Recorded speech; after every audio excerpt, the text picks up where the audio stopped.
Je vais, dans cette vidéo, vous parler du fonctionnement général de TensorFlow pour la classification d'images. Alors, pour une utilisation classique de TensorFlow, on doit en premier lieu créer un répertoire racine, ici, qui contiendra à l'intérieur autant de répertoires que de motifs que l'on souhaite classifier. Imaginons ici que je souhaite faire un classificateur de ces trois animaux. Eh bien, je vais créer un répertoire chien qui contiendra un grand nombre d'images de chiens. Pareil pour les chats et pareil pour les éléphants. On va donc lancer ce programme d'entraînement qui va aller scruter chacun de ces répertoires et qui va apprendre les différences entre chacun de ces animaux. Il va analyser chaque image.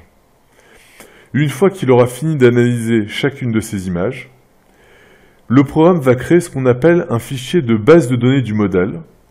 C'est un fichier qui permet de différencier chacun de ces animaux lorsqu'on lui soumet une nouvelle image.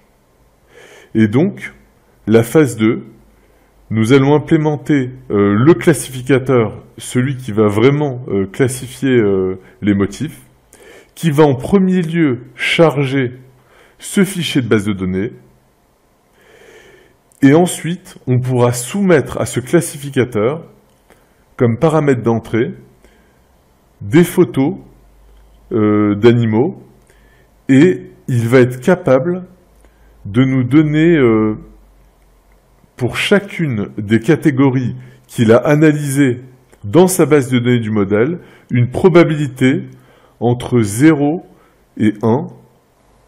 Ainsi, on peut constater que le chat obtient un score de 95% et il a été correctement identifié par le classificateur.